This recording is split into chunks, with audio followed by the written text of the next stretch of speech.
8 साल पहले गोवा के सुनहरे समुद्र तटों पर एक ऐसी प्रेम कहानी शुरू हुई जो किसी रोमांटिक फिल्म की तरह थी। एक रूसी महिला नीना कुटीना और एक इजरायली पुरुष ड्रोर गोल्डस्टीन की मुलाकात अरम्बोल के रेत भरे किनारों पर हुई। पहली नज़र में प्यार हुआ और दोनों के दिल एक दूसरे के लिए धड़कने लगे।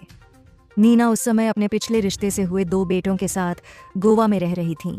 ड्रोर उनके साथ उनके घर में रहने लगे और ऐसा लगने लगा कि जिंदगी एक खूबसूरत सपने की तरह चल रही है। लेकिन हर कहानी में एक मोड़ आता है और इस कहानी का मोड़ कर्नाटक के गोकर्ण की रामतीर्थ पहाड़ियों की एक सुदूर गुफा में सामने आया। नीना, जो अब 40 साल की हैं, और उनकी 2 छोटी बेटियां 6 साल की प्रिया और 4 साल की अमा, पिछले हफ्ते गोकर्ण के जंगलों में एक गुफा में मिली। यह गुफा कोई सैर सपाटे की जगह नहीं थी।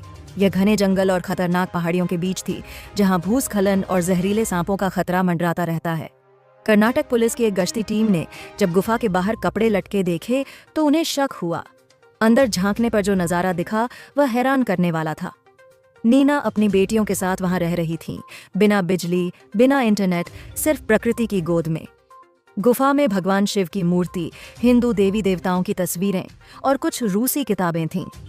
नीना का कहना था कि वे ध्यान और पूजा के लिए वहां थीं, क्योंकि उन्हें भारत के जंगल और आध्यात्मिकता से गहरा लगाव है।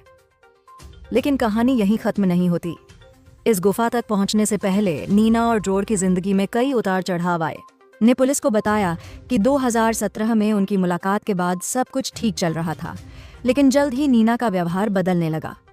ड्रोर का आरोप है कि नीना उनसे पैसे मांगती थीं और उनके साथ बुरा बर्ताव करती थीं। 2018 में नीना अपने बेटों के साथ इजराइल गईं, लेकिन वीज़ा और दस्तावेजों की कमी के कारण उन्हें रूस भेज दिया गया। वहां से वे यूक्रेन चली गईं। उसी साल नीना ने ड्रोर को बताया कि वे गर्भवती हैं। उनकी पहली बेटी यूक्रेन में पैदा हुई।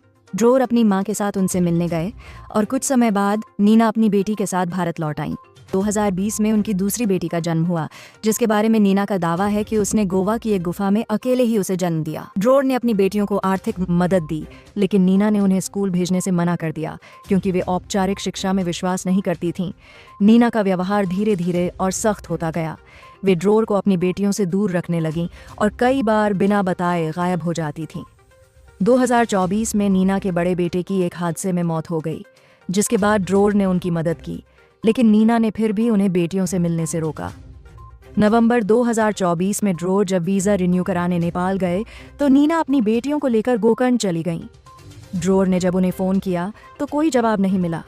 आखिरकार उन्होंने 14 दिसंबर 2024 को पणजी पुलिस स्टेशन में गुमशुदगी की शिकायत दर्ज की।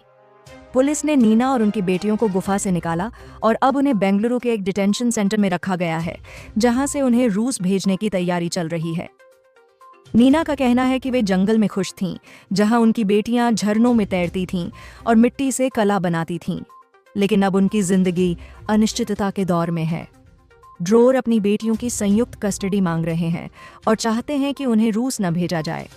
पुलिस का कहना है कि नीना का वीज़ा 2017 में ही खत्म हो चुका था और अब डिपोर्टेशन की प्रक्रिया शुरू हो गई है। यह कहानी प्यार, विश्वासघात और एक मां की अपनी बेटियों के साथ प्रकृति में जीने की जिद की है। नीना की गुफा में जिंदगी, जहां वे सांपों को दोस्त मानती थीं और इंसानों से डरती थीं, अब दुनिया के सामने है। लेकिन सवाल यह है कि इस कहानी का अगला मोड़ क्या होगा?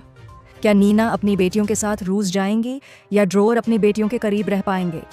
यह एक ऐसी कहानी है जो रोमांच, रहस्य और इंसानी रिश्तों की उलझनों से भरी है।